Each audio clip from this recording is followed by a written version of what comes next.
আপুনি এটা কাহিনী লিখিছে কাহিনীটোত আপুনি আপোনাৰ জীৱনৰ সৰ্বোচ্চ উজাৰি কাহিনীটো সম্পূৰ্ণ কৰিছে কাহিনীটো ইমানেই মৰম লগা হ'ল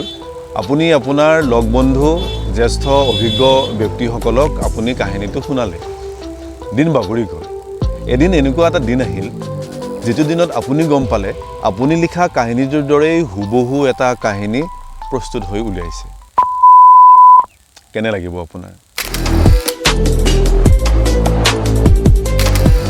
মোক প্ৰায় বহু লোকে সোধে যে এটা কাহিনী বা এটা গীত কিদৰে কপিৰাইট কৰিব পাৰি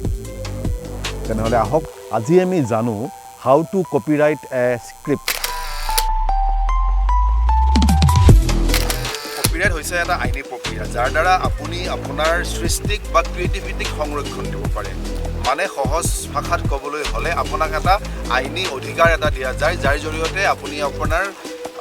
সৃষ্টিক কপিৰাইট কৰিব পাৰে চাওক এটা কনচেপ্ট বা এটা আইডিয়াৰ কেতিয়াও কপিৰাইট নহয় আপুনি এটা থট এটা ৰাখিছে সেই থটটোক আপুনি 4 লাইনেৰে আপুনি বহলাই আপুনি কপিৰাইট কৰিব বিচাৰিছে তেতিয়া কেতিয়াও সেইটো কপিৰাইট নহয় আপোনাক কপিৰাইট কৰিবলৈ হ'লে আপুনি এটা সম্পূৰ্ণ কাহিনী লিখিব লাগিব যিটো কাহিনীৰহে বা যিটো সম্পূৰ্ণ গীত সেইবোৰৰহে কপিৰাইট কৰিবলৈ হ'লে আপুনি প্ৰথমতে যাব লাগিব আপোনাৰ গুগল চাৰ্চ বাৰত আৰু তাত টাইপ কৰিব লাগিব www.swaindia.org আৰু ইয়াৰ লগতে এটা চৰকাৰী ৱেবছাইটো আছে য'ত গৈও আপোনালোকে কপিৰাইট কৰিব পাৰিব কপিৰাইট কৰিবলৈ গুগল চাৰ্চ বাৰত লিখক www.copyright.gov.in তাতে গৈও আপোনালোকে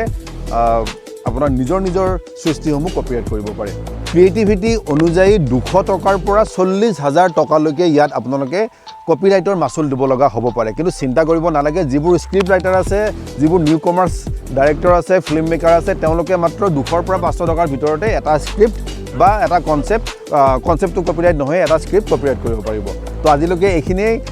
ভিডিঅ'টো চাই কেনেকুৱা পালে জনাব আৰু মোৰ ফোন নম্বৰ তলত আহি আছে তাতে আপোনালোকে যোগাযোগ কৰিব পাৰে আৰু যদি ভাল লাগে আপোনাৰ ফিল্ম কৰি ভাল পোৱা ফিল্ম পগলা যিবোৰ ল'ৰা আছে তেওঁলোকলৈ মোৰ ভিডিঅ'বোৰ শ্বেয়াৰ কৰিব পাৰে ধন্যবাদ